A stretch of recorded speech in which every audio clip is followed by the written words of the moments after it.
याद रखो मेरी इस बात को, अगर आपका नाम वोटर लिस्ट से निकल गया तो मोदी को सबसे ज्यादा खुशी होगी। अगर नौजवानों तुम्हारा नाम वोटर लिस्ट से निकल गया तो तुमको इख्तियार हासिल नहीं होगा भारत के प्रधानमंत्री से पूछने के लिए कि क्यों बेरोजगारी मेरा मुकद्दर बन गया। कल तुम्हारा नाम वोटर लिस्ट से निकल गया तो वोट डालना तो दूर की बात, कोई आकर तुमसे कहेगा कि अपनी शहरियत साबित करो, यानी आप अपने रोजगार से महरूम। सबसे ज्यादा बड़ी चीज यह कि आप अपनी इज्जत से महरूम हो जाएंगे। जब तेलंगाना में या आपके किसी रियासत में ये इंटेंसिव रिवीजन होगा तो आप लोग परेशान होने की जरूरत नहीं, अभी वक्त है। पासपोर्ट बना सकते, दबा के पासपोर्ट बनाओ। बर्थ सर्टिफिकेट नहीं है तो बर्थ सर्टिफिकेट बनाओ।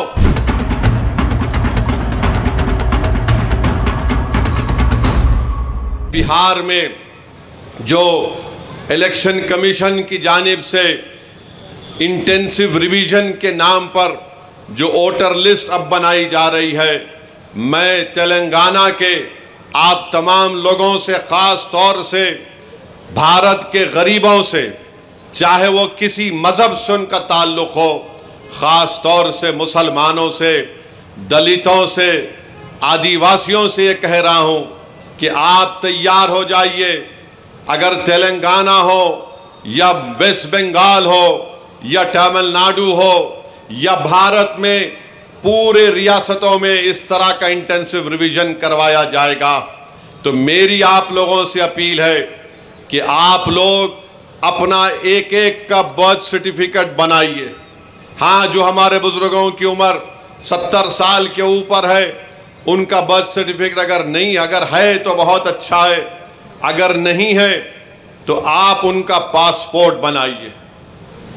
आप बर्थ सर्टिफिकेट अपना बनाइए और अगर 10th क्लास की मार्कशीट है तो उसको तैयार रखिए। अगर कास्ट सर्टिफिकेट है उसको तैयार रखिए, अगर नहीं है तो बनवाइए। पासपोर्ट नहीं है तो बनवाइए, बर्थ सर्टिफिकेट नहीं है तो बनवाइए। अगर कोई रिटायर्ड पेंशनर है तो जो पेंशन का ऑर्डर मिलता है उसको उठाकर रखिए। अगर आपको 2 BHK का सर्टिफिकेट मिलता है कि आपको 2 BHK दिया गया, उसको उठाकर हिफाजत से रखिए। अगर ज़मीन गवर्नमेंट ने आपको अलॉट की तो उसको उठाकर रखिए। अगर आप गवर्नमेंट के मुलाजिम हैं या थे, उसका ID कार्ड उठाकर रखिए।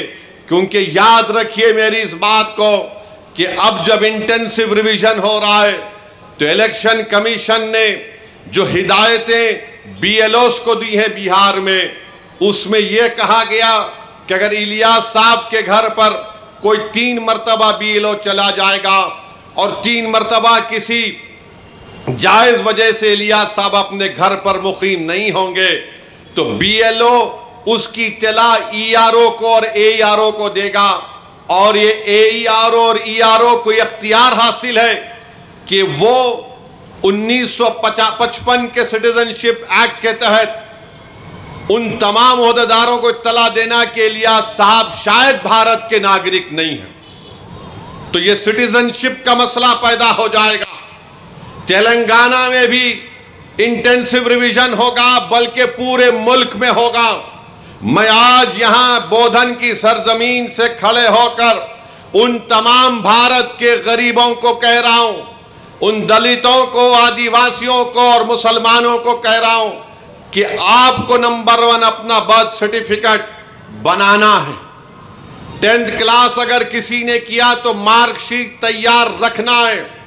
कास्ट सर्टिफिकेट है तो तैयार रखिए और अगर आप उस कास्ट में आते हैं उसका सर्टिफिकेट निकलवाइए।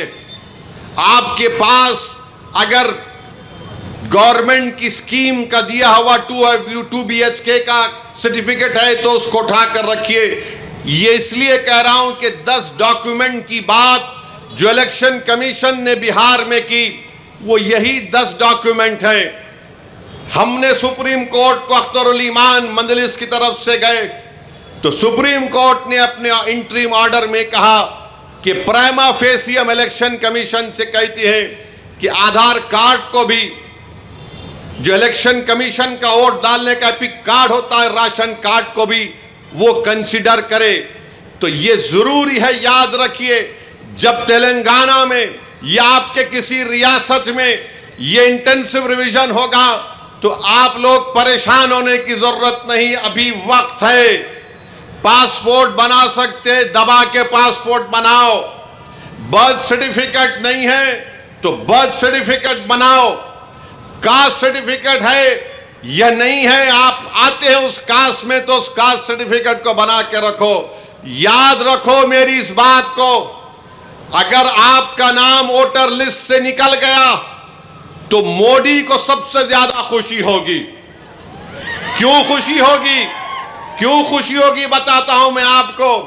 आपका नाम जब तक वोटर लिस्ट में रहा, जैसा हम अब मोदी से सवाल कर रहे हैं, बताओ गरीब गरीब क्यों होते जा रहा है और दौलतमंद दौलतमंद क्यों हो रहा है, तो मोदी ये नहीं चाहते कि कोई उनसे सवाल करे।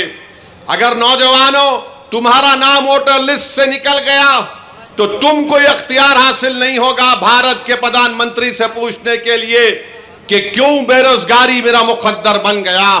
और जिस तरीके से बार बार ये कहा जा रहा है कि फुला इलाके में बांग्लादेशी है, फुला इलाके में रोहिंग्या म्यांमार के लोग हैं, फुला इलाकों में नेपाली लोग आके बस गए, ये सब तैयारियां की जा रही हैं। मैं आपको जिम्मेदारी से बाखबर कर रहा हूं, ये जज्बात में लाने के लिए, ये डराने के लिए नहीं कह रहा हूं।